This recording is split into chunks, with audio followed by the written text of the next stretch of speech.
Hello everyone, myself Rubina Chaudhary and we have already started chemical thermodynamics. Today we are going to see properties of system, what is state function and what is path function. In our previous lecture we have already discussed three types of system: open system, closed system and isolated system. Now we are going to see the properties of that particular system. So बच्चों, when we are talking about properties of system, there are two properties, or we will see properties of system. जो आपके system की property है वो दो types में classify हो रही है. एक को बोला जाता है इंटेंसिव प्रॉपर्टी और दूसरे को बोला जाता है एक्सटेंसिव प्रॉपर्टी. तो हम आज ये देखने वाले हैं इंटेंसिव प्रॉपर्टी किसको बोलते हैं और साथ साथ में एक्सटेंसिव प्रॉपर्टी किसको बोलते हैं. तो सबसे पहले बच्चों we will start with intensive property. अभी इंटेंसिव प्रॉपर्टी बनाने के लिए लेट अस सी हियर. मेरे पास यहाँ पे एक रेक्टेंगल है, ठीक है बच्चों. ये हमारा क्या है, रेक्टेंगल है. इस रेक्टेंगल का मैं ऐसे कंसीडर कर रही हूँ, इसका जो वॉल्यूम है वो 10 dm³ है. ओके. अब स्टूडेंट्स मैं क्या करती हूँ, इस रेक्टेंगल को दो पार्ट में डिवाइड कर रही हूँ. मैं इस रेक्टेंगल को दो पार्ट में क्या कर रही हूँ बच्चों, डिवाइड कर रही हूँ. दो इक्वल पार्ट्स में डिवाइड कर दिया. तो इस समय पे जब initially before dividing it into two parts, suppose कर लेते हैं पूरे के पूरे इस रेक्टेंगल के अंदर प्रेशर कितना था, 1 एटमॉस्फेरिक प्रेशर. वॉल्यूम जो था, टेम्परेचर जो था वो 300 केल्विन था. ओके, ये हमने अज्यूम कर लिया. अब बच्चों जब मैंने इसको दो पार्ट में डिवाइड कर दिया, ठीक है, मतलब क्या हो गया, मेरा जो ये रेक्टेंगल था वो दो हिस्से में डिवाइड हो गया. तो अब मैं क्या देखना चाहती हूँ, आई वॉन्ट टू सी यहाँ पे कितना प्रेशर है और यहाँ पे कितना प्रेशर है. तो मैं ये देखूंगी बच्चों, पहले जो प्रेशर था 1 एटमॉस्फेरिक प्रेशर, वही प्रेशर अभी भी है और यहाँ पे भी 1 एटमॉस्फेरिक प्रेशर है. पहले जो टेम्परेचर था 300 केल्विन, अभी भी कितना टेम्परेचर है, 300 केल्विन. इसको मैंने दो पार्ट में डिवाइड किया था. आगे जाके मैं अगर दोबारा से इस क्यूब को 4 पार्ट में डिवाइड कर दूं या 10 पार्ट में डिवाइड कर दूं, मैं ये देखूंगी मेरा प्रेशर जितना था, हम एटमॉस्फेरिक प्रेशर की बात कर रहे हैं यहाँ पे स्टूडेंट्स, और मेरा जो टेम्परेचर था वो उतना ही रहेगा, वो चेंज नहीं होगा. मतलब अगर मैं इसको कट भी कर रही हूँ, छोटा कर रही हूँ, तो उस पर प्रेशर और टेम्परेचर डिपेंड नहीं करता है. देखो बच्चों, any property of a system, any property of a system, system की कोई भी ऐसी property which does not depend upon the amount of a matter present in it, इसे इस अमाउंट ऑफ मैटर से फर्क नहीं पड़ रहा है. इवन अगर इतना भी होगा तो उसका प्रेशर वही होगा, और छोटे पार्ट में डिवाइड कर दूँ तो भी उसका प्रेशर उतना होगा, और छोटे पार्ट में डिवाइड कर दूँ तो भी वही टेम्परेचर और प्रेशर तुमको मिलेगा. इसको समझाने के लिए I will take an example. अगर मैं 10 लीटर पानी का बॉईल करूं तो भी उसका बॉइलिंग पॉइंट कितना होगा बच्चों, 100 डिग्री सेल्सियस. और अब मैं अगर 9 लीटर बॉईल करूं तो भी कितना बॉइलिंग पॉइंट होगा, 100 ही होगा ना.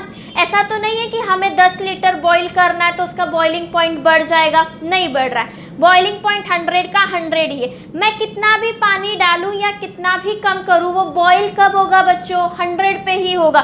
वो फ्रीज कब होगा, वो 0 डिग्री पे ही फ्रीज होगा. चाहे मैं थोड़ा सा फ्रीज करूं या ज़्यादा फ्रीज करूं, मुझे 0 डिग्री पे ही फ्रीजिंग मिलेगी. तो बॉइलिंग पॉइंट और मेल्टिंग पॉइंट पे डिपेंड नहीं कर रहा है. क्या नहीं डिपेंड कर रहा है बच्चों, ये नहीं डिपेंड कर रहा है कि तुमने कितनी क्वांटिटी में लिया है. तो it does not depend upon the amount of a matter present in it. Example क्या होता है, अब जब तुम इंटेंसिव बोलते हो ना तो इस IN से याद रखो इंडिपेंडेंट, इंडिपेंडेंट.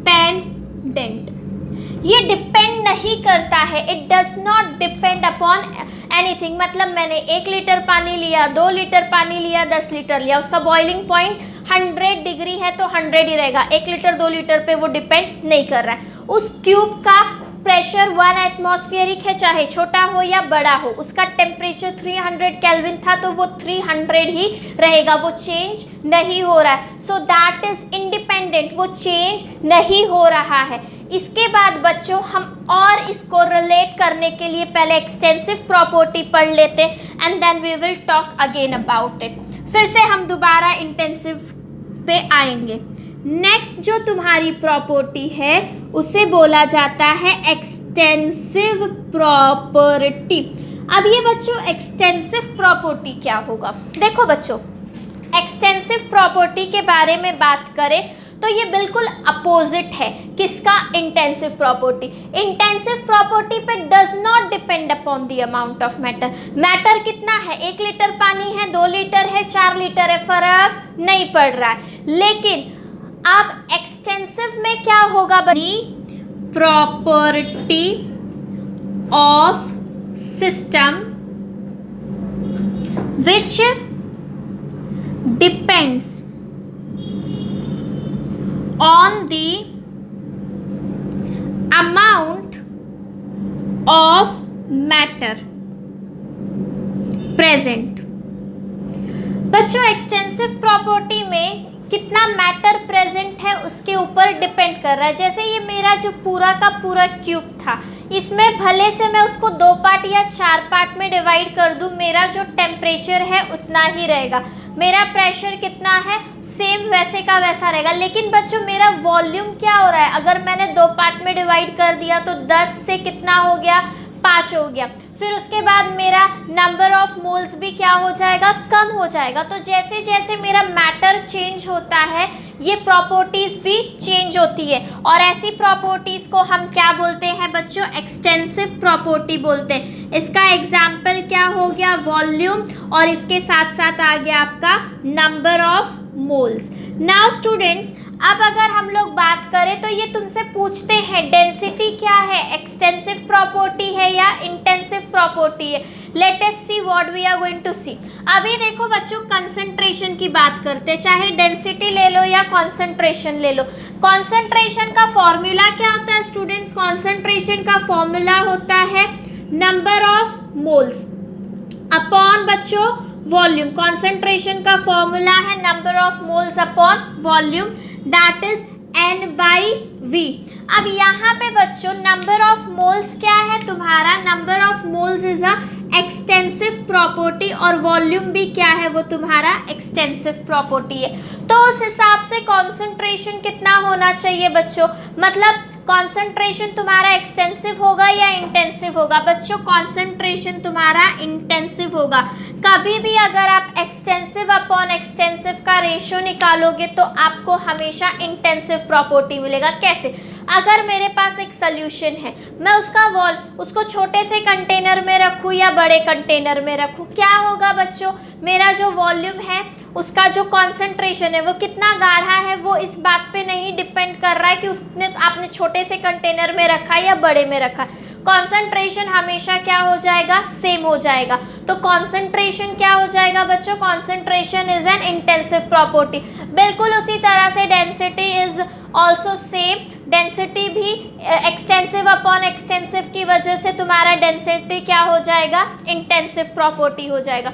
अब बच्चों जब हमने प्रॉपर्टीज ऑफ अ सिस्टम देख लिया है तो इसके बाद जो हम देखने वाले we are going to see state function. State function क्या होता है? Let us see. अब इसको समझने के लिए हम लोग एक कंटेनर ले रहे हैं, ओके, और इस कंटेनर के अंदर हमारे पास है गैस, मतलब ये गैस इनक्लोज्ड कंटेनर है। It is a gas enclosed container जहाँ पे प्रेशर P1 है, वॉल्यूम V1 है, टेम्परेचर T1 है, और यहाँ पे इसका प्रेशर 1 एटमॉस्फेरिक है, वॉल्यूम 1 dm³ है, और टेम्परेचर जो है बच्चों इसका कितना है? 300 केल्विन। ओके, अब हम लोग क्या देखते हैं, ये हमने जब रिएक्शन शुरू किया तो उस टाइम पे मेरा प्रेशर था, उस टाइम पे मेरा वॉल्यूम था, और उस टाइम पे मेरा टेम्परेचर था। ये मेरा इनिशियल स्टेट है। This is my initial state. और इनिशियल स्टेट के बाद नेक्स्ट अब जब मेरा रिएक्शन ख़त्म हुआ है तो आई एम गोइंग टू सी मेरा प्रेशर कितना है, P2, V2 और ये मेरा टेम्परेचर T2, ये मेरा क्या हो गया, वैल्यूज हो गई। अब बच्चों हम लोग सिर्फ यहाँ पे क्या देख रहे हैं, इनिशियल स्टेट, मतलब शुरू कहाँ से हुआ और उसके बाद हम क्या देख रहे हैं, फाइनल स्टेट खत्म कहाँ पे हुआ, बीच में क्या हो रहा है, क्या चेंजेस आ रहे हैं, उसके बारे में हम नहीं फोकस कर रहे हैं। And that is only known as a state function. रास्ता ना देखा जाए, सिर्फ ये देखा जाए from where it started and when it end, that is known as a state function. We will take a better example to understand. Suppose this is a mountain and you are standing here, आप एकदम नीचे की तरफ खड़े हुए हो। तो बच्चों जब आप माउंटेन के नीचे खड़े हो, आपका प्रेशर P1 है और वॉल्यूम V1 है, मतलब मैं मान लेती हूँ नीचे मेरा 1 एटमॉस्फेरिक प्रेशर है और वॉल्यूम मेरा जो भी, और वॉल्यूम हम ले रहे हैं 2 dm³ है। Okay, this is just a random values for understanding.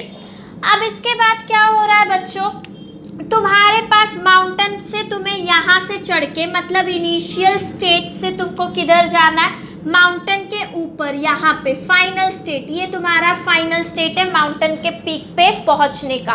तो अब इनिशियल स्टेट से फाइनल स्टेट पे जाने के लिए ढेर सारे रास्ते हैं, कोई गोल गोल घूम के जा सकता है, कोई पूरा यहाँ वहाँ की दुनिया से घूम के जा सकता है, या कोई सीधा चला जाए। ओके, चाहे बच्चों तुम गोल गोल घूम के जाओ, चाहे तुम किसी भी तरह से जाओ, तुम्हारे ऊपर जो प्रेशर वहाँ पे पहले से था वही प्रेशर अब भी रहेगा और वही टेम्परेचर अब भी रहेगा। समझो 3 लोग निकले, एक यहाँ से थोड़ा घूम के गया, एक एकदम सीधा गया और एक गोल गोल घूम के गया।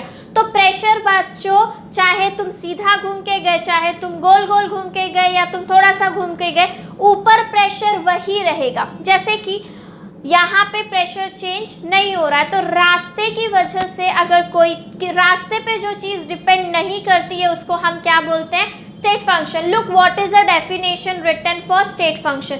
Any property of a system which does not depend upon the path followed by the system, जिससे रास्ते से फर्क नहीं पड़ रहा है, but depend only on the initial state and final state. जो इनिशियल स्टेट और फाइनल स्टेट पे डिपेंड करता है उसी को हम क्या बोलते हैं बच्चों, स्टेट फंक्शन बोलते हैं। अब स्टेट फंक्शन के अंदर जैसे कि नीचे तुम्हारा प्रेशर था और ऊपर तुम्हारा प्रेशर है, तुमने ये 2 चीज़ देख ली, टेम्परेचर तुम्हारा वॉल्यूम। तो स्टेट फंक्शन में यूजुअली प्रेशर, टेम्परेचर और वॉल्यूम आते हैं। अब तुम्हारा फाइनल अगर P2 था प्रेशर और इनिशियल कितना था P1, तो यहाँ से तुम इसका डेल्टा P भी निकाल लेते हो, जैसे कि तुम हमेशा वेलोसिटी निकालने के लिए फिजिक्स में करते आए हो। स्टेट फंक्शन के बाद है बच्चों path function.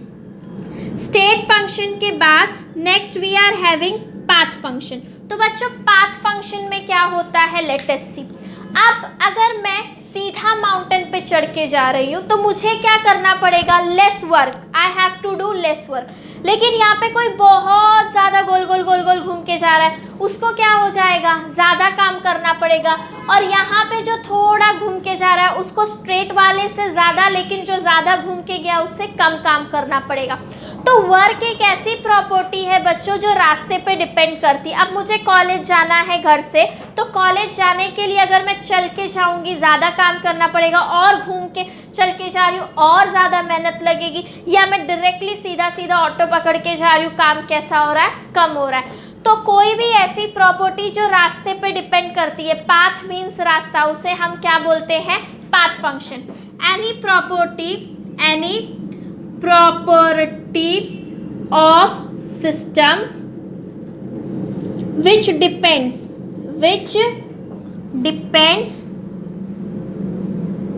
on path followed by system, which depends on the path followed by the system is known as a path function। और बच्चों इसका एग्जाम्पल क्या हो जाएगा, इसका जो एग्जाम्पल है वो वर्क है। सो स्टूडेंट्स, आज हमने क्या देखा है, आज हमने 2 प्रॉपर्टीज देखी है, एक इंटेंसिव प्रॉपर्टी जो किसी भी चीज पे डिपेंड नहीं करती है। बॉइलिंग पॉइंट जितना है उतना ही रहेगा, चाहे तुम मैटर कम लो या ज़्यादा लो, मैटर पे डिपेंड नहीं कर रहा है। जो मैटर पे डिपेंड नहीं करता है मतलब इंडिपेंडेंट है, उसको तुम क्या बोलोगे? Intensive property. एक्सटेंसिव क्या है? जो मैटर पे डिपेंड करता है, जैसे कि वॉल्यूम्स हो गया, नंबर ऑफ मोल्स हो गया, ये सब तुम्हारा क्या हो गया? Extensive property. और एक्सटेंसिव अपॉन एक्सटेंसिव का रेशियो हमेशा क्या आएगा बच्चों? इंटेंसिव आएगा। फिर इसके बाद तुम देखोगे स्टेट फंक्शन। कोई भी ऐसी प्रॉपर्टी जो इनिशियल स्टेट और फाइनल स्टेट पे डिपेंड करती है, ना कि रास्ते पे, उसे हम क्या बोलते हैं? State function. और जो रास्ते पे डिपेंड करता है उसे हम क्या बोलते हैं? Path function. So student, in next lecture we are going to see types of processes which are involved. उसके अंदर हम देखने वाले हैं isothermal process, isochoric process, isobaric process and adiabatic process. Okay, thank you students.